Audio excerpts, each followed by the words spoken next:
ku bwa gatatu iranyisangira irambwira ngo hunga udapfa, irambwira ngo dore umwanzi yaguteze. Noneho kugira ngo byemere haje umuntu ambwiye ngo araje ngo dusenge.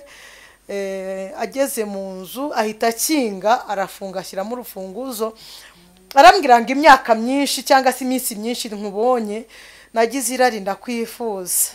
Rangije arambwira ngo uyu munsi rero ngo ubyange cyangwa ubyemere, ngo uyu munsi ngo urabona ngo gahunda ni gahunda. Ari ahantu tugera twebwe ubwacu tudafite umuvugizi, Mwuka Wera akatuvuganira. Imana ishimwe. Wadafite Mwuka Wera data wa twese aho bahereza. Nari maze igihe numva ntagishaka kuvuga ku kintu bita ubuhamya. Imana imuha umugisha minsi yose ntizamwibagirwe. Amahoro y'Imana kuri mwese aho muri hirya no hino, tubifurije umugisha w'Imana, babwira ngo Yesu ashimwe cyane. Ndabasuje mu izina rya Yesu. Nizere ko meze neza aho muri hirya no hino muri Kristo Yesu, ko mukomeje kurindwa n'Imana isumba byose, kandi Imana yacu nziza iracyari mu kazi ko kubana natwe no kuturinda no kuturengera. Imana ishimwe. Nkuko mumenyereye rero, amazina yanjye nitwa Ingabire Mukamunizi Francine, ku izina ry'umugisha ni Mama Blessing, umukobwa wa Yesu yahamagaye kugira ngo mbane n'Imana mu gihe nk'iki, kandi ndashima Imana ko yamaye kubana namwe, kandi Imana ihimbazwe. Mfite ibyishimo bidasanzwe uyu munsi. Ndashima Imana yarayo mu ijuru, yamaye umubyeyi mwiza ndamubatuye. Wenda bamwe musanzwe mubona ku mbuga nkoranyambaga avuga Imana neza, kuko avuga Imana neza nkaryoherwa. N'uyu munsi rero nanjye naje kugira ngo tubane nawe, kandi ndabizi inshuti zanjye ko muri bwongere gufashwa n'Imana mu mitima yanyu. Reka tumwakire mu izina rya Yesu, tumuhe umwanya basuhuze, anabibwira mubonye bwa mbere, kuko n'ubwa mbere tumwakire ku Ifunguro TV, ahandi enda bagiye bamwakira, ariko natwe turamwakire mu izina rya Yesu. Nizere ko mugiye kumwakira no kumutega amatwi. Rero data wo mu ijuru akomeze kuduhana imigisha twese mu izina rya Yesu. Turakwakire mukozi w'Imana. Murakoze kunyakira, nishimiye ikaze. Ndi umukristo, nkunda gusenga, nanjye nishimiye kubana namwe. Imana iduhana umugisha. Amazina ni Ingabire Rusi. Ndi umama w'abana 3, umukobwa w'Imana ikunda. Yego, murakoze. Imana iguhe umugisha cyane. Yego. Uyu munsi rero ndatekereza ko muri buze kwakira imigisha myinshi, kuko Ingabire zahuye, Ingabire Francine na Ingabire Rusi. Murumva Ingabire zamaze guhurira ku Ifunguro TV. Ibintu Imana igiye gukora ni ibintu bidasanzwe.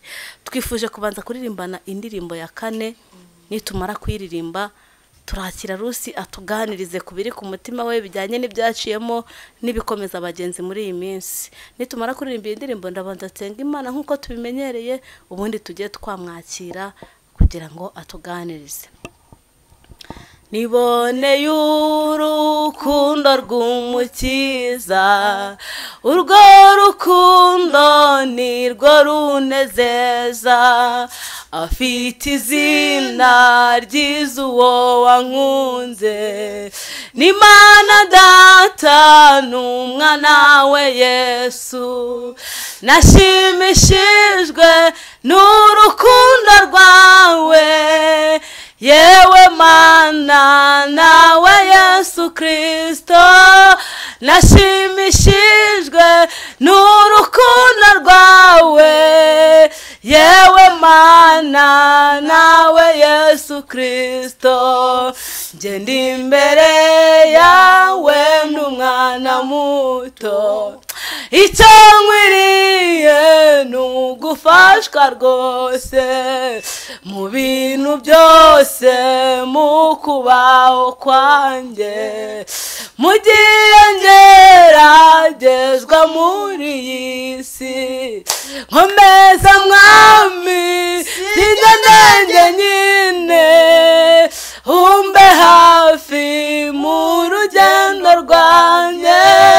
Nkomeza Mwami, sinjye ndenge nyine, umbe hafi mu rugendo rukundo rwanjye iyo ngusabye Yesu kuzi wanjye ubwo mbashaka ko wamara ubwoba njye munyabyaha umfata unkomeze kuko nshidikanya sinkora ibyiza singikora ibyajyaga binezeza ubu nkora ibyo nikoresha singikora ibyajyaga binezeza ubu nkora ibyo nikoresha niboneye urukundo rw'umukiza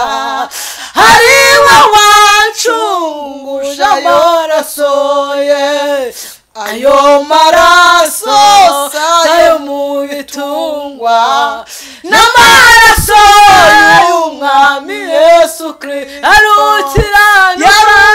yarukiranuka mu bisi bose ageza watanga ubugingo bwe yarukiranuka mu bisi bose ageza watanga ubugingo bwe iyo ngusabye Yesu kuzi wanjye ubwo mbashaka ko wamara ubwoba jye munyabyaha umfata unkomeze kuko nshidikanya sinkora ibyiza singikora ibyajyaga binezeza ubu nkora ibyo nikoresha singikora ibyajyaga binezeza ubu nkora ibyo nikoresha singikora ibyajyaga binezeza ubu nkora ibyo nikoresha singikora ibyajyaga binezeza ubu nkora ibyo nikoresha data mu izina rya Yesu ayiwe haleluya haleluya haleluya haleluya haleluya haleluya waturemeye imirimo myiza muri Kristo Yesu kugira ngo tuyigenderemo uyu muririmbyi yaririmbye aravuga ngo singikora ibyajyaga ibyo najyaga nikoresha ahubwo nsigaye nkoreshwa ibyo nkoreshwa na Mwuka Wera bivuze ngo ntabwo agikora ibyo ashaka gukora ahubwo akora ibyo Imana ishaka turifuza gukora ibyo Imana ishaka turifuza kubana n'Imana data wa twese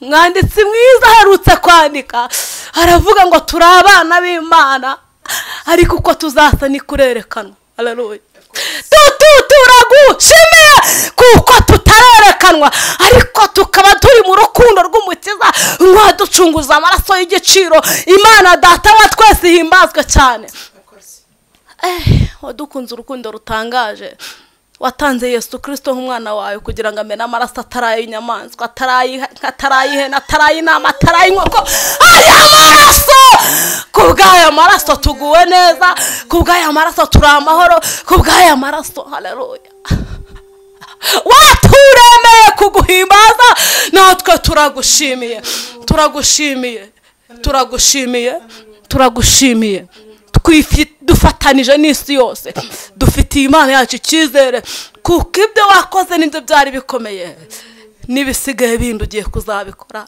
izina ryawe rihimbazwe hereza umugisha Rusi kamwe n'abantu bagiye kumutega amatwi nitwamusengera ngo yezwe kuko wamwejeje kera ahubwo turahamagara Imana kugira ngo ntabariwe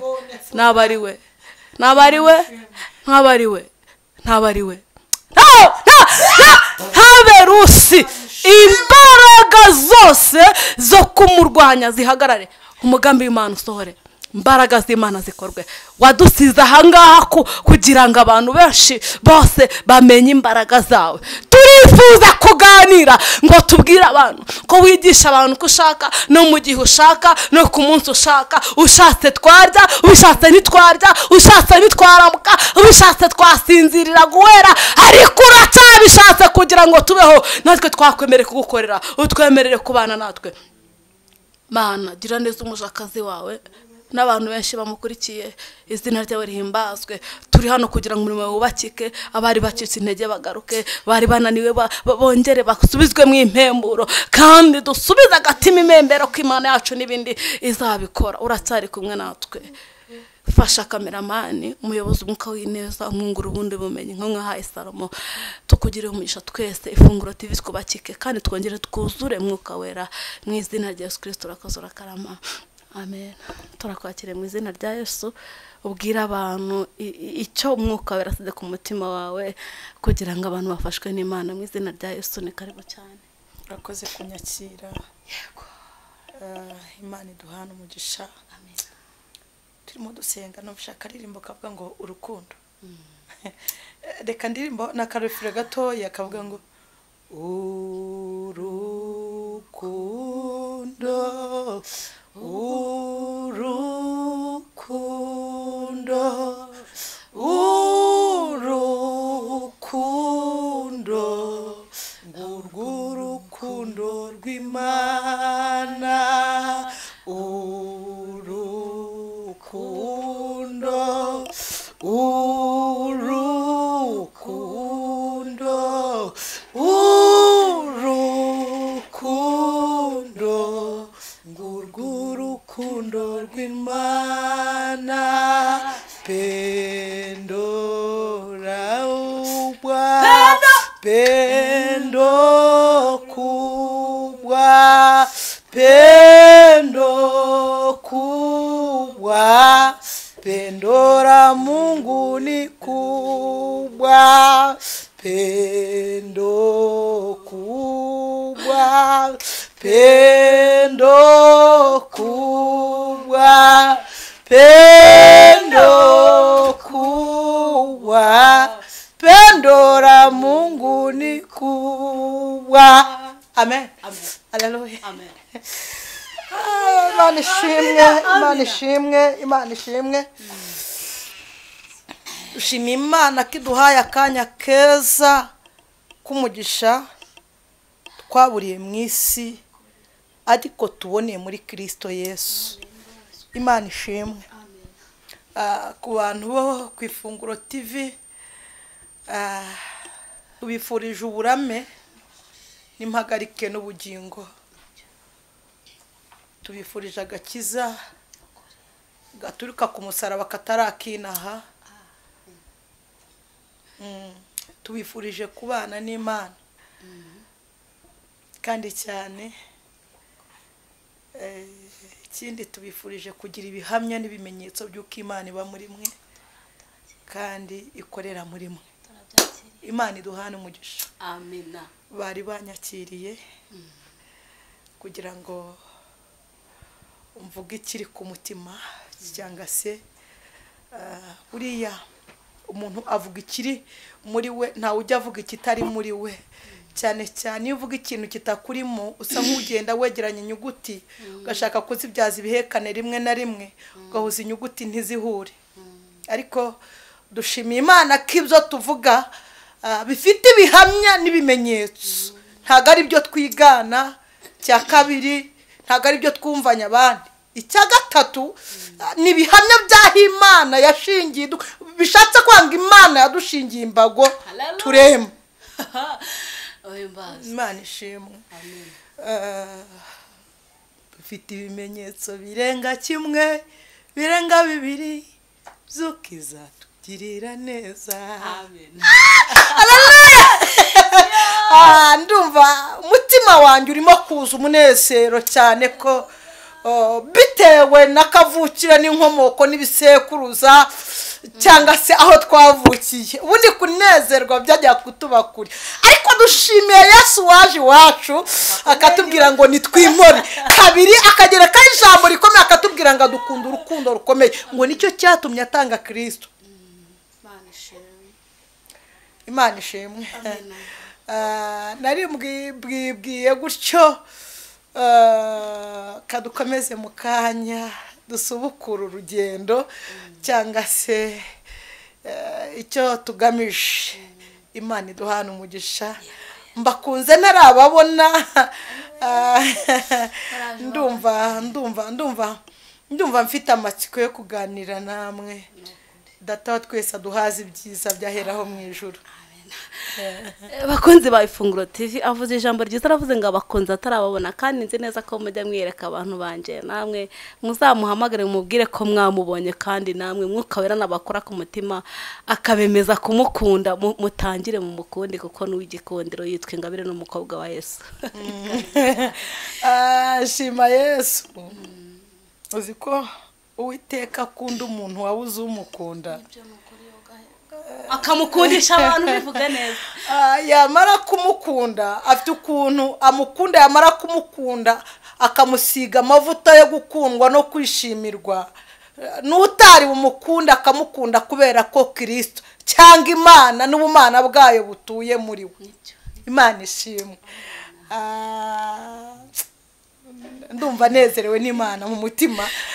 Ndumva birimo binyuzira bimbana byinshi, ariko ko biri kose turababwira agace gatoya, turabasogongeza kugira ngo musigane uburyohe, none butamuzagira amatsiko yo gukurikirana ibikurikira. Yesu abanezeze. Yego, tuguhaye karibu cyane. Imana iguhe umugisha. Watubwiye ko ufite ubuhamya bwinshi, ndifuza kuduha kimwe mu bice by'ubuhamya bwawe kugira ngo abantu bafashwe n'Imana nyine bashingira bakomeza kugukunda, kugira ngo ubutani tugaruka bazamenye umuntu bari kumwe wari we. Okay, murakoze. Nabibwiye ko nitwa Ingabire Rusi. Ingabire Rusi wambaza ngo ni muntu ki? Ingabire Rusi ni umuntu washatse ahura n'urushako rubi, agira amahirwe menshi yo kunanirwa n'urushaka ahiko hirwa n'urubyaro. Amen. Amen. Bivuze ngo ntago Imana yakwima ibintu byose. Ingabire Rusi ni umumama w'abana batatu umaze imyaka 10 kuva 2010 mu kwezi kwa 11 na Prita mu kwezi kwa 12, ari mu buzima bubana na Kristo kandi anyuzwe nabwo, kandi Yesu aranyuze. Muririmbyi yuzuye Umwuka Wera aravuga ngo Yesu aramfata ngakankomeza ngo ubwo nkunda yandeka kukankunda. Nshimira Yesu rero wankunze, aho nari nkomeretse mbuze umbwira ngo ni nkore, aho nari mbabaye mbuze umbwira ngo ni nihangane. Hari igihe cyageze mu gikomere cy'umuntu, hari igihe umuntu abyara akabura umuhemba kandi yarabanye n'abantu, kuko n'abantu ntabwo ari Imana. Twagiye tubona imbaraga z'Imana rero, tubona Imana, tubona Imana ikura mu rupfu, tubona Imana itanga ubuzima, tubona Imana. Noneho numvaga nifuje kuba igice cya kabiri cy'ubuhamya, ndumva aricyo nicyo gisa nkaho ari kigufi. Icya mbere ni kirekire cyane, ni kirekire cyane, gifata igihe kinini kandi amasaha arimo aregera ku musozo. Noneho igice cya kabiri cy'ubuhamya, reka mvuge urugo rusa nkaho rumaze kurangira, rwasaga nk'urumaze kuba expired. Dusigaye mu buzima bwa twenyine n'abana banjye. Icyo gihe hari mu 2010 nari mfite umwana mutoya mutwite. 2011 ndamubyara, mubyara ndi njyenyine. mubyara ntafite mama bugufi, mubyara ntafite mabukwe, mubyara ntafite muramukazi, mubyara ntafite murumuna, mubyara ntafite mukuru. Muri make urumva ko narindi njyenyine hari imbere n'inyuma. Nta nshuti wenda najya kubwira cyo kora.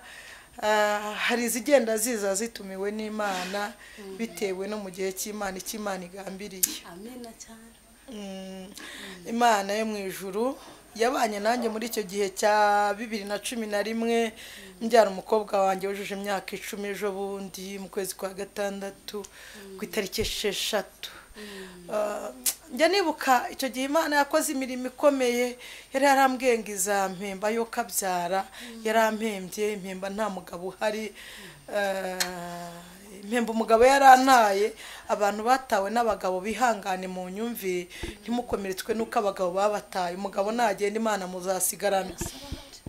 Kandi Imana nimusigarana ntago izakugaburira ngo igucyurire. Imana nimusigarana ntago izaguha iby'agahimano. Imana nimusigarana ntago izakuvuga ngo ivuge ngo uri umugore unaniranye. Oya, Imana izakurera neza, ikurere nk'umwana watawe, gutoragure, ikurane n'abawe, ikurerane n'abo bana abo ngaho uvuga ko batagira se. Imana ijya ibabera se kandi bagakura.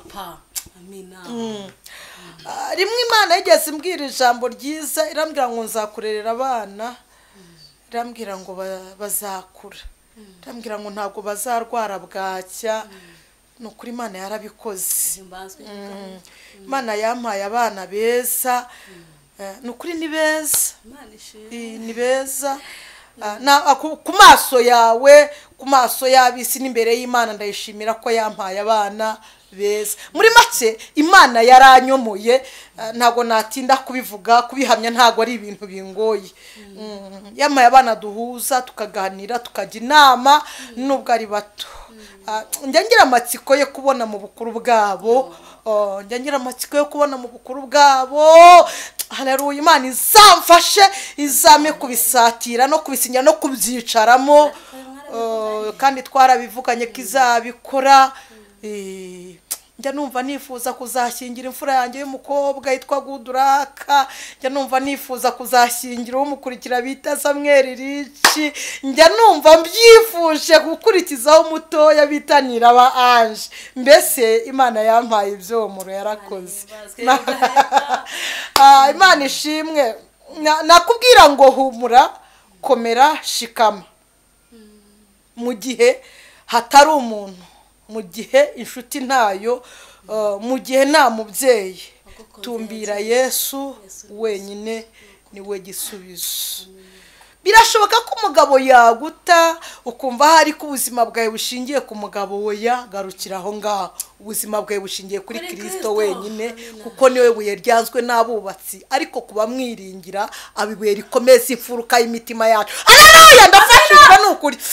Kuko iyo umwiringiye ukabana nawe udakebakeba, ukamukunda urukundo rumwe, ntumukunde kuko akugaburiye. Oya, ni byiza ko umukundisha umutima wawe wose.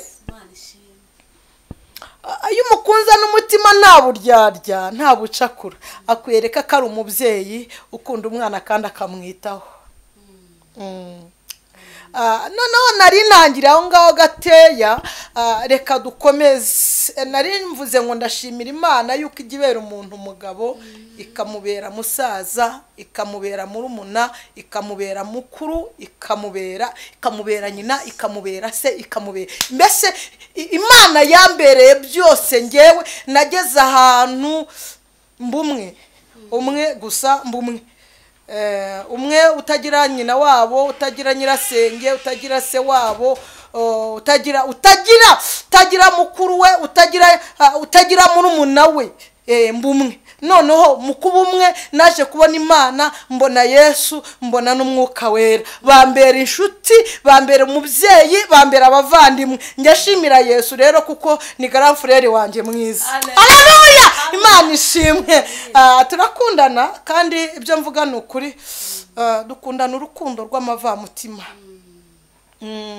hari igihe navuga ngo wenda ni uko andereye cyangwa se ni uko ambeshejeho uku nguku, ariko ndashima Yesu. icya mbere yaje nk'inkoramutima, kabiri yaje afite umugambi mwiza kuri jye nawe, yaje afite umugambi mwiza kuri twe twese. Yesu nashimwe. Noneho 2011 irangiye, maze kubyara umwana w'imfura nako mutoya, bitambutse gatoya tugera 2014 kwiga ishuri ryuzuye neza. Ubundi narigizaga, reka mbabwireho gato ku ishuri ry'Imana. Ishuri ry'Imana ntawe uryikuramo. Ishuri ry'Imana nta muntu winyagambura. Iga neza mu ishuri, ukuremo amanota meza, numara kuyakuramo neza Yesu azakugororera kandi azaguhemba. Imana ishimwe. Ndumva umwana muto yarakwijije amezi 9, nari mfite ubutumwa bw'ahantu bw'i Burundi, noneho nanga kujyayo. Imana yari yarabumpaye ibumpa 2009, ndabutinda na sinabujyana, nkakomeza niganyira ninangira ndabubika. Maze kubika rero 2009, Imana imaze kumbwira ngo ko nta rwitwazo, ngo ko nta mugabo, ngo ko nta, irambwira ngo basha kugenda. Ndabibwira nti se ndagenda gute n'umwana? Irambwira ngo ndi Imana ibasha gucutsa umwana kandi akabaho kanokomera. Birangiye rero ubwo icyo gihe Imana yabimbwiraga ndi iwacu, naratashye. Iwacu ni mu ntara y'Iburasirazuba, mu karere ka Nyagatare, murenge wa Matimba. Reka ndekera ibyo ndumva bibaye. Murakoze. Noneho ngeze mu rugo ntarahamara iminsi, umwana muto yaronkaga, yarakwije amezi 9, numva ari ayo ngayo. Imana irambwira ngo igiye kumukura ku ibere, ntiyaryaga ntiyananywaga, ariko nshimira Yesu rero agakura. Ni umukobwa mwiza munini cyane, ntago wamenya ntiwamenya ko yose ameza ayo ngayo abiri. Noneho nshimira Imana, yari yamuvuze ibintu byinshi. Nshimira Imana ko yagiye ibana nawe. Noneho Imana yaje kumbwira ngo noneho harageze ko nkutuma ugatumika. Ndabibwira imbere yo kuntuma hari ibintu banza kunkorera. Irambwira ngo ntago ijya impaka nanjye. Ni Imana yewe, ni Imana. Hari igihe mbitekereza nkabura uko mbivuga. Irambwira ngo sinjye impaka nawe, ndakubwiye ngo jya kurokora abantu banjye kuko hari abo ngambiriye gukiza. Ubwo nafashe urugendo ndagenda ngera i Burundi. Gatoya nyiva mu Mutara, nacumbitse ahantu ku Murindi. Urumva uko bimeze kose sinari mfite aho kuba, cyane ko n'ubuzima butari bunyoroheye. Ngo rero naraje njyayo mvuye i Burundi, nibwo naje ntangira ishuri neza. Abana nabasize mu Mutara, na wa wundi nonsaga. Nasanze Imana rero, Imana rimwe na rimwe irikunda. Imana irikunda, ikunda n'ibyayo. Imana ikunda abantu bayo cyane, kuko iyo ukubona itakigutakaje wowe ntago ibigufitiye impungenge cyane, ahubwo ireba umuntu igiye gutakaza niwe ugirira impungenge cyane, ikavuga itoke uko agiye gutakara, reka nohereza umuntu umuroba amuzane vuba atararohama. Nagiye i Burundi rero ngenda nta muntu tuziranye, gusa najyanye n'umuntu ngeze i Burundi muri gare aho bisi yansize, mbona umuntu umfata aragenda. Umuntu Imana yari intumyeho kwitorera bahitaga kuri Miracle Center, duhurira aho ngaho nyine nyirizina. Ntago navunitse, Imana yabanye nanjye. Ndagenda rero Imana isoza umugambi wayo. Hari umuntu wari urwaye, yaramaze imyaka 9 afite ikibazo cyo kuva. Uwo nguwo nahavuye Imana imukijije. Cya kabiri, nari ngiye hari umuntu wari umaranye imyaka 9, Imana nahavuye ishyizeho iherezo. Shima Imana yakoze ibyo ngibyo, yuko ari Imana yera. Bivuze ngo ntago Imana yagutuma idafite ikintu igambiriye kugira gute gukora. Aho ngaho rero mpavuye nibwo yambwiye ngo ubu nibwo ngiye gutangira ishuri neza. ntiyangirira impuhwe ntiyangira n'imbabazi nibura by'uko mvuye mu murimo, iravuga ngo hama hamwe wige. Mvi Burundi ntafite ahantu nshyira igikapu, ntafite ahantu nduhukira, cyokora hari abantu b'inshuti zanjye, njyayo kurara nk'urara ijoro rimwe bucya nkataha. Noneho irambwira ngo ntabwo ari aho ngaho gusa, ahubwo nibwo ugiye gukomeza urugendo n'umurimo ugakomera. Nkiri aho ngaho nkiva i Burundi nibwo natangiranye n'urugendo, nabaye mu ishyamba ry'Isamuduha. Yego buse hari abantu bahazira ntabahazi. Hari ahantu utambika hano uciye muri Niboyi ugakata gato ukigira hepfo hano hari ikibuti cy'ingurube munsi y'igiti cy'umunyinya. Aho ngaho niho bwiraga nkajya kugangika, umbonye ku manywa ntamenye ibyanjye. Muri make nari siriyake, ibanga ryari iryanjye. Abana bari mu rugo, ubwo nyine Imana se ntiyari irimo kubarera, yari irimo kubarera, yari irimo kubarera. Ndibuka rimwe nibwo yigeze impuhiramo nkiri muri iryo shyamba, impagati kirambwira ngo jya kureba abana. Ngezeyo irambwira ngo ntago nkuzaniye kwicara hano. Ndabareba, maze kubareba ndongera ndazamuka ngaruka mu ishyamba ryanjye nkomeza urugendo. Ishyamba naribayemo umwaka nta muntu uzi ibyanjye. Rishyamba njya kurivamo rero Imana yakoresheje umugabo umwe, Imana izamuha umugisha iminsi ye yose, izajya imuha umugisha uko bwije nuko bukeye, kugeza ashaje. Ibyago nibimusatira Imana ijye imukumirira bitaramugeraho. Nuko ubwo bimeze gutyo, nubwo nabaga mu butayu mu ishyamba ariko nari nibitseho amavuta.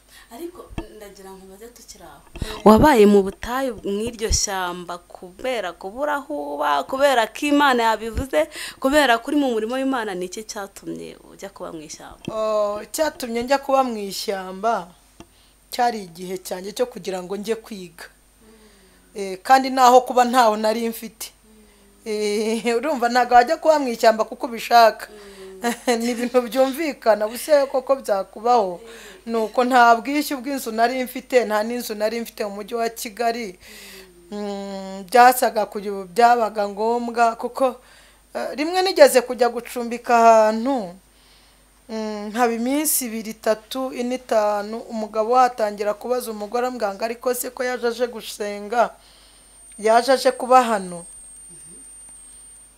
Nyumva bitangiye kubyara ikibazo. Ubwo rero nibwo Imana yambwira ngo ninsubukura urugendo, irambwira ngo ninkenyere kandi nkomeze kuko urugendo ni rurerure nk'amagambo nkamwe yabwiye Eliya. Nuko ndongera rero igikapu nyishyira ku mugongo nyihata ibitugu nkomeza urugendo. Ubwo rero nshimiye n'umuntu wancumbikiye akajya mbikira imyenda, akajya yimbikira rimwe na rimwe nkabona ahantu mpindurira. Imana yarakoze, yakoze imirimo myiza.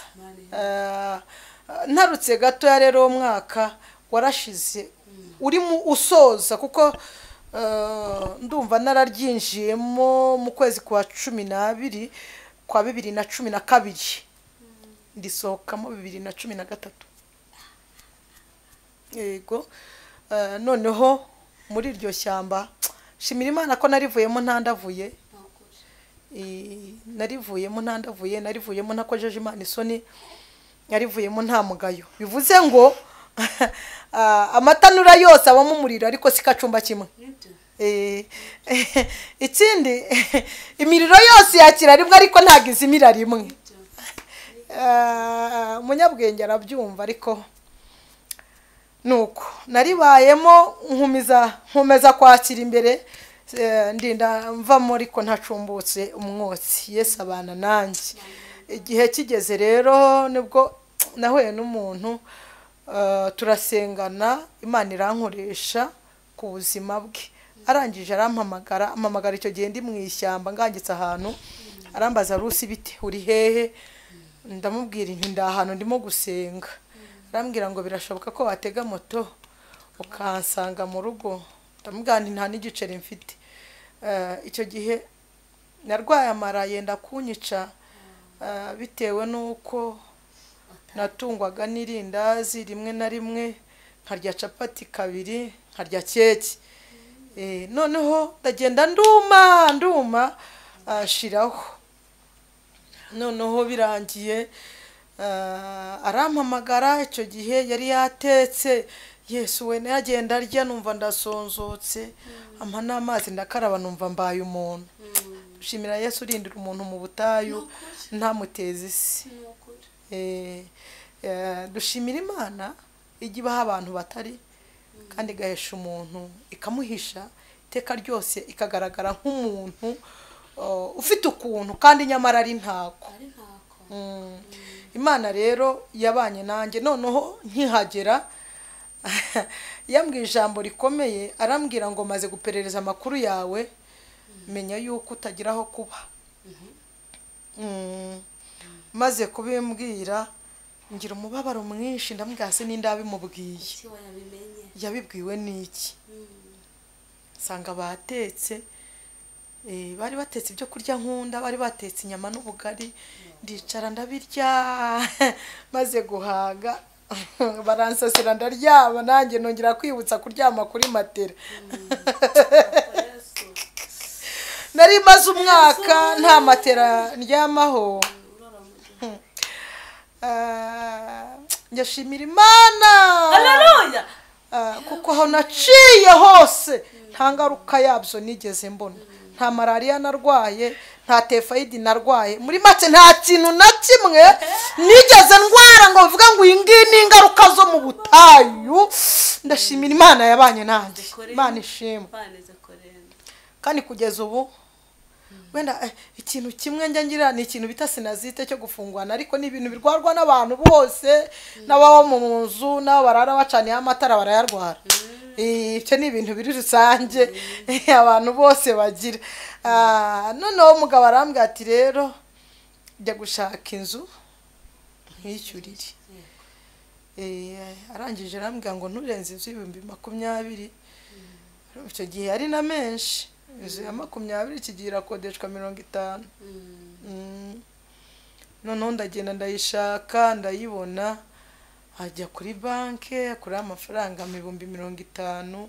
Ndagenda nishyura inzu amezi 2 ko hano ku murenge wo mu Gatenga munsi yaho ndahaba. Kandi nabwo mu kuhaba ntabwo byari binyoroheye, ko naryaga ari uko Imana ivuze.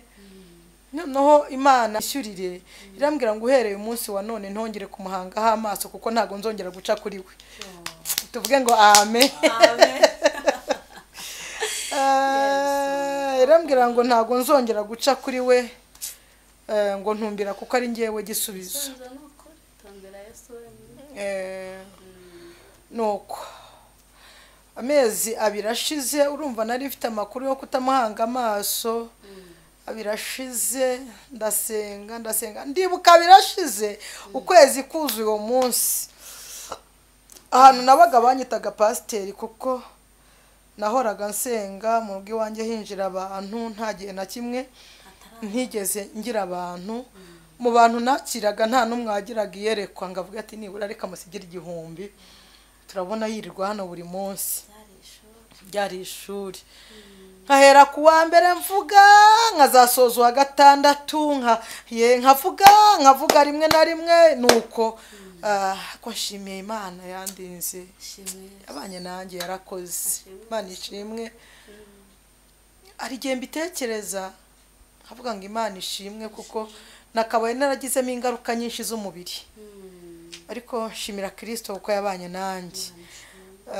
Noneho naje kuva muri iyo nzu, Imana imaze kuyinkuramo irambwira ngo nari ngeze ahantu havuga ngo igihe cyo kwishyura inzu kigeze. Nyirinzu yaraje arambwira ngo pasiteri twahuye mvuye gusenga, nari naraye ahantu nagiye gusenga. Arambwira ngo pasiteri ngo Imana ikorera igira gahunda, ngo ntunyicira gahunda ngo uyu munsi w'amafaranga yanjye. Kandi simfite nibura n'umuntu ndi bubwire mubwire ngo nibura wambabari ukanyishyurira, kuko mu buzima bwanjye ntago njya amenya kuganya, sinjya amenya no kubwira umuntu ngo byacitse. Oya, kuko mu mateka wenda mama wambyaye andera yarambwiye ngo gusaba cyangwa gutega amaboko ni icyaha. Ntega amano yamanuka nkarya, itamanuka nkaryama. Yego. Noneho bitambutse aho ngaho nari mpamaze umwaka, narinze mpava nta deni mpafitemo. Imana icyo gihe nari naraye mu butayu, ndishira mbwira Imana ntumvishije ijambo bakubwira. Narambwiye ntago ari njye babwiraga, cyane ko muri inzu nta bucuruzi mpafite, nta n'akaresitora mpafite, nta n'akabotike mpafite. Rimwe na rimwe nabwo mparara rimwe na rimwe, nkahirirwa rimwe na rimwe, bivuga ngo simpabo.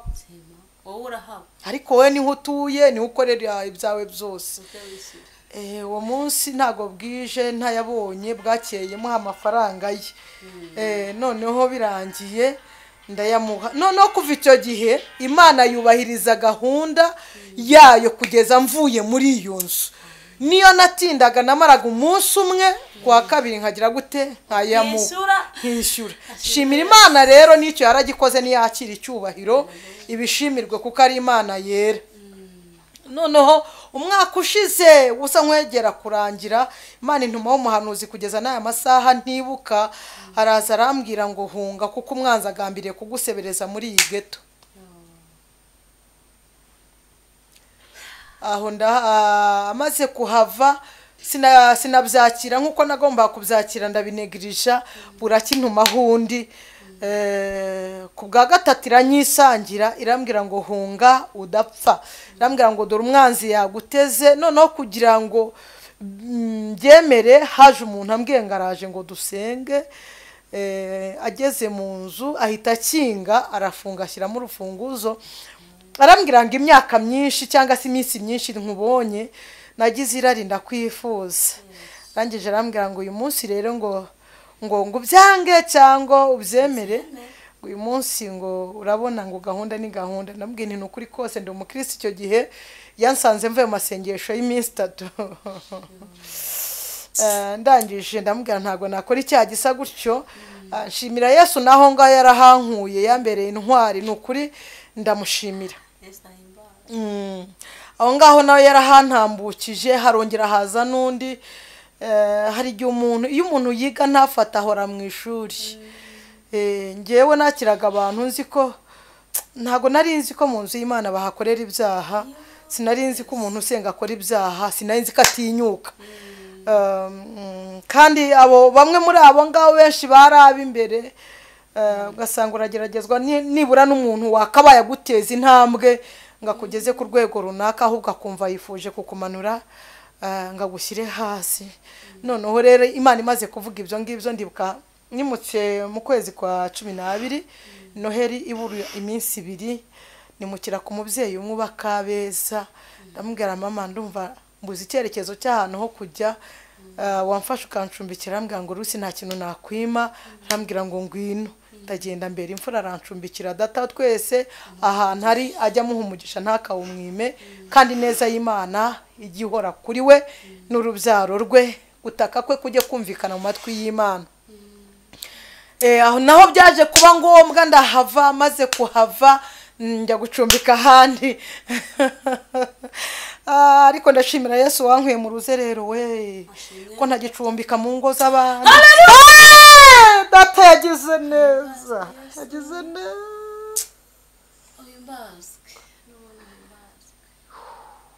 Imana yarakoze.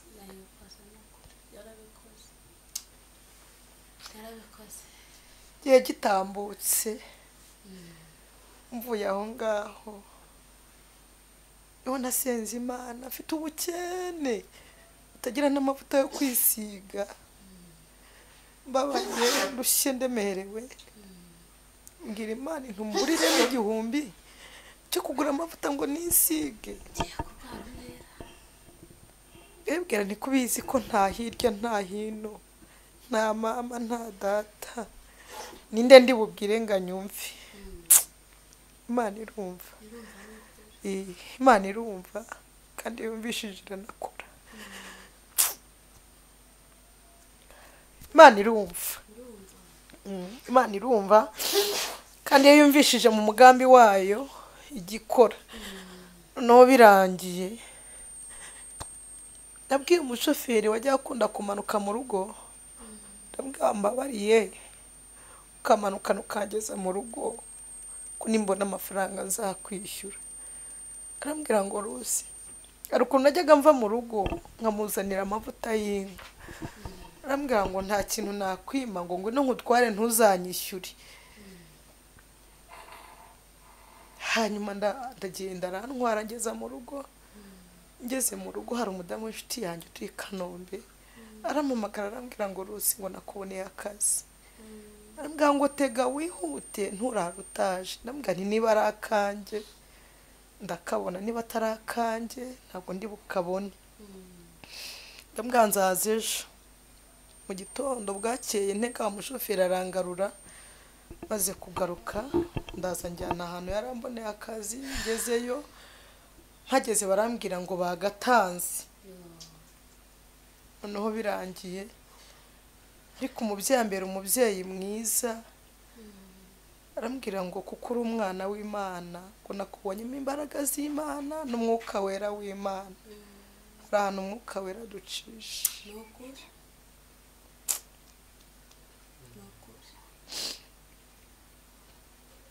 Hari ahantu tugera twebwe ubwacu tudafite umuvugizi, umwuka wera akatuvuganira. Imana ishimwe. Wadafite umwuka wera data wa twese awubahereze.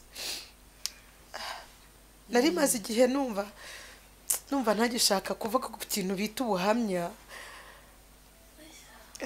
ariko icyo gihe yarambwiye ati nubwo nta kazi gahari ndakagushakira. Imana nayo imuha umugisha, yambereye umubyeyi muri icyo gihe, ankura mu buzima bubi aranzamura, nongera kugenda ntafite gusuhuza umutima. Yego, Imana ijya imuha umugisha. Ntago muvuze mugeze ibanga, ariko Imana ijya imuha umugisha. Yarakoze. Imana ijya imuha umugisha kandi iteka ryose nataka Imana ijya imutabara imwumvire. Yego, noneho narahabaye icyo gihe, narahakoze mugiriraho umugisha, mugiriraho igikundiro cyinshi. Ariko icyo gihe ndibuka nkitangira akazi, Imana yarambwiye ngo Devi umugambi wanjye uragiye, ariko nubwo ugiye gukora uzakora ariko ibitazakugirira umumaro. Irambwira ngo uzakora ku mafaranga, uzarya, uzasonzoka, ariko nta kintu na kimwe uzakuramo.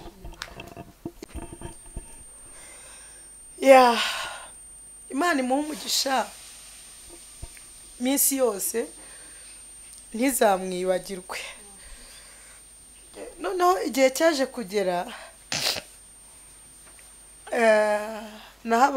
natangiye 2014 2015 isoza. Imana irasanga irambwira ngo sa amafaranga washakaga ni wayakozeho. Ndabwiye ntigo. Irambwira ngo icyo washakaga ngo harageze kugaruka mu murimo wanjye tukongera tugakorana. icyo gihe ni wasengaga? Nakoraga guhera ku wa mbere kugeza ku cyumweru, na Mwami Yesu urabyumva, niyo mu bitotsi. Kwari kugira mu buri nkabwe ni Imana wakoze kundinda n'iri joro ndindi. Irambwira ngo harageze yuko ugaruka kuko hari intama zaguye mu nzira. Birangira gutyo, natinzeho nk'ukwezi kumwe, igaruka mu ijwi ryongorera kandi ry'imbaraga. Irambwira ngo Rusi igihe navugiye ntago unyumva. Ndabwiye nti nkora iki? Irambwira ngo vuga mu kazi ugaruke. Yego, noneho birangiye ndabwiye nti nta kibazo. Numvishije icyo gihe mbere na mbere yantumyeho umusazi, nakoreraga muri Nyabugogo. Yantumyeho umusazi araza nsanga ahantu narindi. Arambwira ngo dore uko arora n'ukwasa. Arambwira ngo akazi urimo ntago ari ukwawe, none ahangaha tumuka ava muri aka kazi. Arambwira ngo jya gukorera Imana niko kazi kawe. ndangije ntinda kuri icyo kintu nkibazaho umusazi ndagaruka bukeye ngarutse arongera aransanga arambwira ngo nanone wagarutse ngo kandi ntabwo nzi icyo ushaka. Ku bukeye bwaho rero nibwo natashye mbwira boss ndamubwira nti rero nagize ikibazo ntabwo ndi bugaruke mu kazi ushaka undi usimbura. Kuva icyo gihe rero imakoze igihe kingana n'imyaka 2. Kuva icyo gihe irambwira ngo ntacyo uzamburana, ntuzongera gucumbika, ntuzongera kuba mu nzu z'abandi. Icyo gihe ntago abana banjye twabanaga bari mu cyaro bararwaye imyate, basa nabi, bavuvuka, Yesu we, basa nabi. Irambwira ngo uzagenda ujye kwizanira abana ndagenda ndabazana, ndaza turabana. Tumaze kubana nkora umurimo wayo nk'uko ibinsaba, igenda idukura mu buzima bubi, igenda itubeshaho, ikaduha amana y'igihumbi tukarya, ikaduha 500 tukarya, ntitwabyinubira. Ariko ikintu nshimiye Imana kimwe cyo, nabwira n'abantu ngo bihangane mu ishuri ry'Imana bige neza. Iyo Imana ikubabaje iba ifite umugambi wo kuzakunezeza. Iyo Imana igukomerekeje ibizakomora. Ntuterwe ubwoba n'ibyo ubona, ntuhagarikizwe umutima n'inzira uciyemo, ahubwo wowe komera. Igihe kimwe ngo Rusi na Naome ngo abakazana n'abahungu be bamaze gupfa bamushiraho, umukazana bita Orupa ngaravuga ngo ngiyewe ntago nabishobora. Birashoboka ko abantu twese tutabasha kurwana kimwe, ariko umuhamagaro wawe uhagararemo neza kandi urwane kigabo. Imana yo mu ijuru ibashoboze. Ndumva kuva 2015 kugeza na n'uyu munsi 2021 ntago ndaba hanze.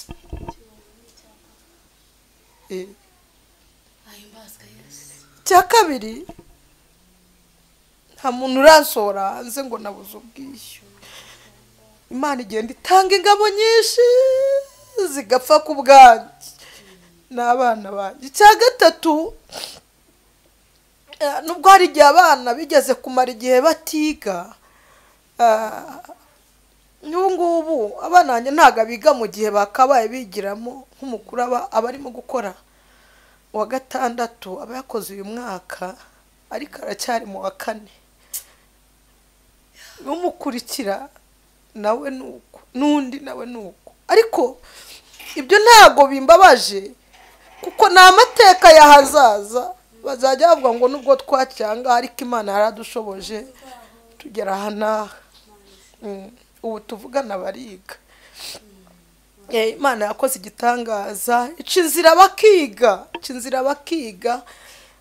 nta ucicaye mu rugo, bariga. Noneho shimira Imana ko nibyo yabikoze. Ikindi cya kabiri, shimira Imana ko nta nenge nta n'umugabo mfite ku Mana. Birashoboka ko hari igihe umuntu atinda mu ishuri akahasiga izina ribi, ariko nshimira Imana ko mu ishuri tukiri kumwe naryo. Ntago turarisohokamo, turacyaririmo, ariko turacyari kumwe na Kristo. Imana iracyadushyigikira, atadufasha amaboko, ntabwo turatsindwa.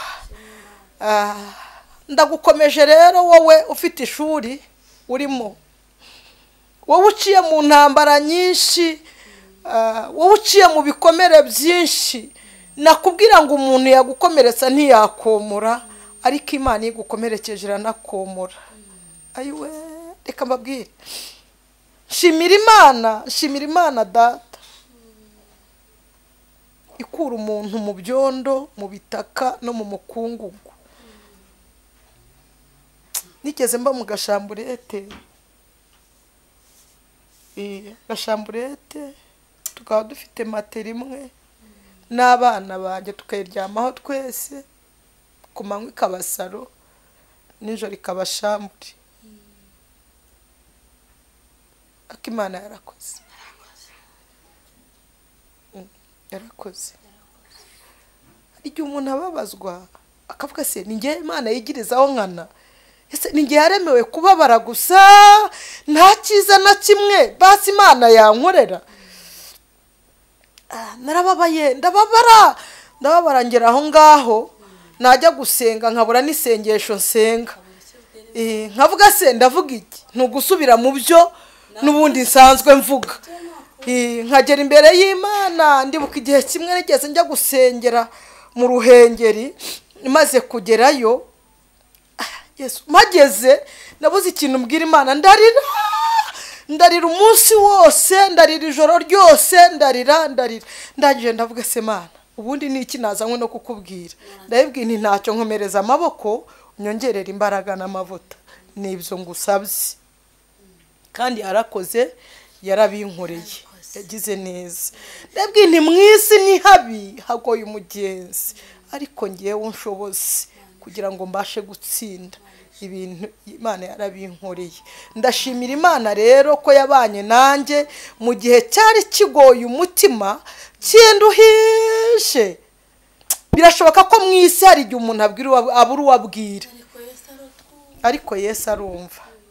Niko umuririmbyi wa 60 yaririmbye mu gushimisha, avuze ngo bwira Yesu byose nk'inshuti yawe. Avuga ngo umubwire ibikubabaza n'ibiguterwa. Yaravuze ngo arakunda, afasha abashavuye, ngo wizere ijambo rye kandi wirira. Imana ishimwe. Hari impamvu ubu buhamya buje cyangwa butambutse, ariko ndagira ngo nkukomeze aho uri. Wowe uba umugabo, uba umugore, uba umuhungu, uba umukobwa, uba umupfakazi, uba imfubyi, Imana ibera hose icyarimwe. Kandi igukomerekeje iranakomora. Nshimiye Imana ko yamvuye igikomere cyambaga ku mutima kitajyaga gishira. Imana yarakoze. Imana igumugisha cyane. Ndakunda kugira amarangamutima. Wavuze uburyo yabaye mu ishyamba, nanjye nibuka igihe nabaye mu rutoki, ariko washimwe Yesu nyine watwomoye ibikomere. Nubwo tugifite inguma, ariko Yesu ni umukiza wamara ibikomere. Nagize rero ibibazo by'amatsiko nifuza kuko baza turimo tugana ku musozo. Ubu tuvugana n'icyo gihe mama yari ahari cyangwa ntago ahari? Mama wanjye yari ahari na n'ubu arahari. Imana ishimwe ko igidukomeretsa kandi abatubyaye banahari badafite icyo bakora ku buzima bwacu, ariko Yesu akatwomora. Ikindi nifuje ko bazanyuma gutandukana n'umutware wawe kugeza na n'uyu munsi. Wenda washobora kutagutekereza kubera kuri mu ishuri ry'Imana, hanyuma sabana nta nubwo kubaza ngo bameze bate. Rimwe na rimwe ajya mpamagara akambwira abana bameze bate, gusa nicyo ngicyo. Hashimwe Yesu wakubereye intwari n'uyu munsi akaba kikobereye intwari. Imana himbazwe. Ikindi kifuzo ni ikindi kibazo nongeye kugira muri ubu buzima bwose, maze gukizwa no kwakira Yesu nk'umwami n'umukiza wawe. Ibi bintu data wo mu ijuru nta kintu yageze abikubwiraho? Ibi bintu Imana yabimbwiyeho 2007, bimbwira insanze mu nzozi. Ariko kera nkiri umwana najyaga ntunga impano, ariko simenya agaciro kayo. Imana ikajya inganiriza mu bicuku bya nijoro, rimwe na rimwe nkabyibuka. Ibyo nibutse sinsobanukirwa ibyo ari byo. Buriya umwana udafite kirera nkunda kubivuga ngo aba akura nabi. Ariko Imana yabanye nanjye. Imana yimbazwe cyane. Umugabo wawe mwabanye muhe mwaka? 2007, dutandukana 2010.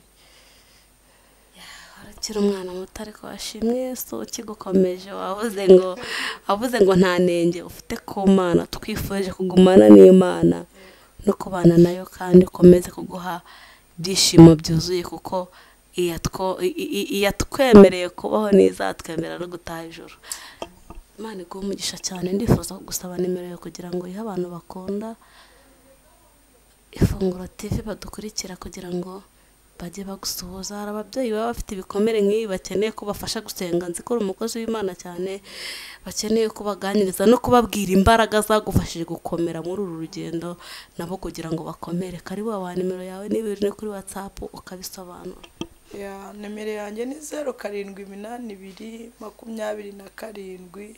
27 12 33 0782 27 12 33. Hakabaho n'indi bivuze ngo umburiye kuri mwambonera ku yindi, ariko iyo nkoresha kuri WhatsApp ni iyo ngiyo.